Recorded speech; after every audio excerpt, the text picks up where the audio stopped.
Michel Foucault, Susan Sontag, Jean Baudrillard, Jacques Derrida. O que é que eles têm em comum?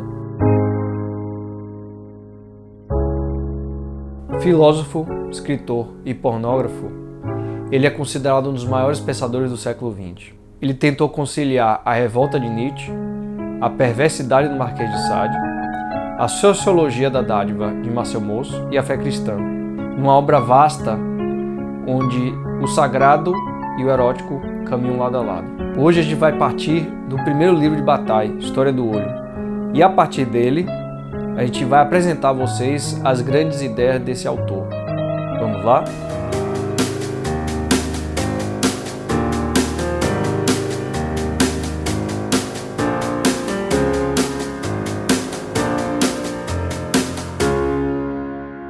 Então, o que levou Bataille a escrever a História do Olho?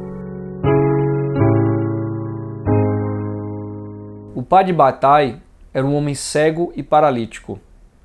Bataille amava muito o pai, mas ele confessava que era um espetáculo deprimente ter de ajudar o pai a fazer as necessidades. Muitas vezes, inclusive, o pai fazia nas calças onde estava.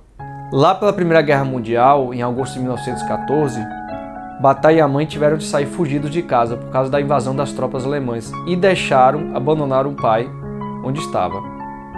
Um tempo depois, quando as tropas alemãs recuaram, eles voltaram para casa, mas o pai de Bataille já estava morto. A mãe enlouqueceu de vez. Talvez por culpa, Bataille se converteu para o catolicismo, né? Passou de 1914 a 1920 e depois abandonou novamente e virou definitivamente ateu. Anos depois, Bataille era um homem dividido entre o sagrado e o profano, entre o que restou da fé dele e uma vida abjeta boêmia. Bataille, então, por sugestão do psicanalista dele, resolveu escrever um livro tentando elaborar esses traumas infantis, né? Inspirado até pelo Marquês de Sade, né? Conhecido pela palavra sadismo, justamente porque ele fazia contos que misturavam prazer, dor e poder. Ele escreveu a História do Olho. Eu não vou largar muitos spoilers sobre o livro, até porque o livro é meio difícil de resumir.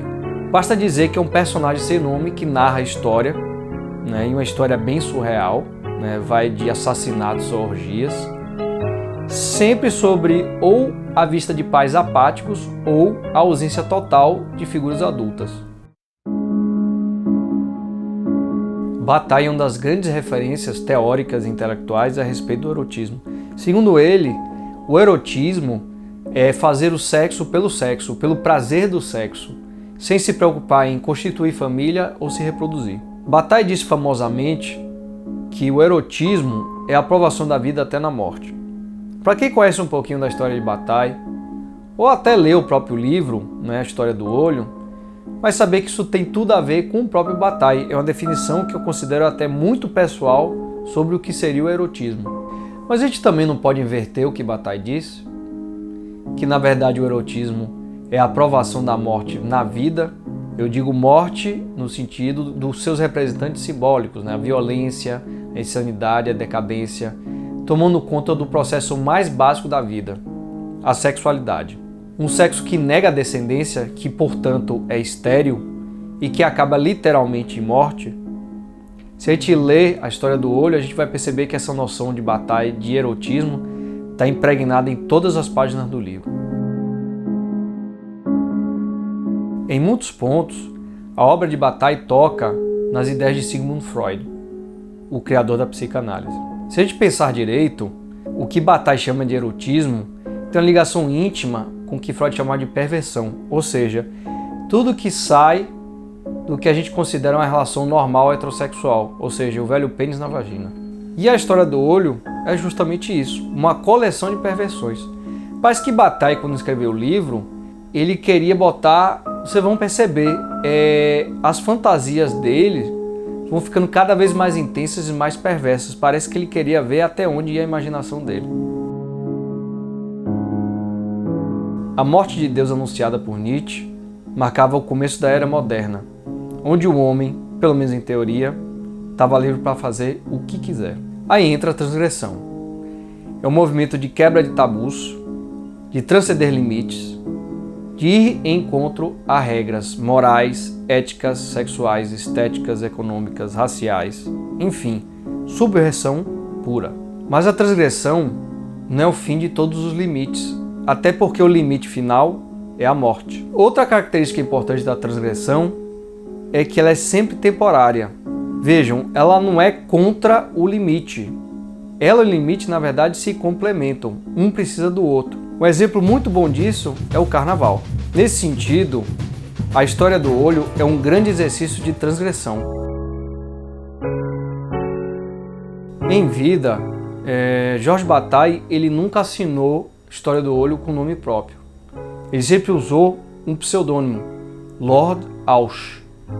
Segundo ele, Lord, no caso, é senhor em inglês, e Auch ele é uma contração de Oshot, ou seja, ir para o banheiro, ir para a latrina.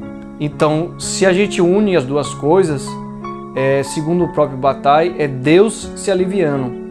Isso remete, na verdade, a uma cena que marcou a infância de Bataille, dele ver o pai urinando e o olho dele virando como se o pai estivesse em êxtase.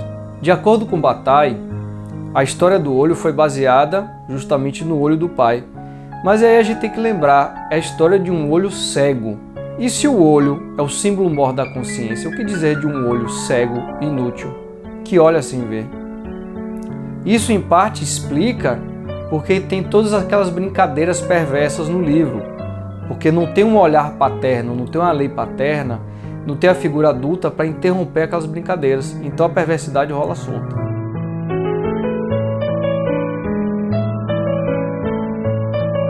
Para a gente entender a noção de sagrado erótico de Bataille, a gente tem que conhecer uma das grandes inspirações filosóficas de Bataille, que é Nietzsche. No seu primeiro livro, O Nascimento da Tragédia, Nietzsche faz uma comparação entre Apolo e Dionísio, deuses gregos, deuses irmãos, e formas completamente diferentes de viver o sagrado. O jeito de Apolo é o ascetismo, é a razão, é o autocontrole.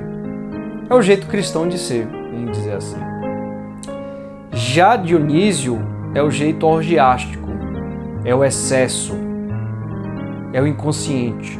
O melhor exemplo desse sagrado dionisíaco seriam os bacanais, que seriam as orgias em homenagem a Dionísio, ou melhor, Baco, que era o seu nome romano. Nietzsche acreditava que essas orgias elas libertavam as pessoas dos seus limites sociais, né? Sejam limites de classe social, limite de gênero, limite de profissão, enfim. E se vocês tiverem um dia a coragem de ler a História do Olho, vocês vão perceber justamente isso, essa característica muito dionisíaca, muito orgiástica que o livro tem. Então, adivinhe, chegamos ao final de mais um vídeo. Se gostaram, curtam, compartilhem e sempre lembrem de ativar o sininho para você saber quando vem o próximo.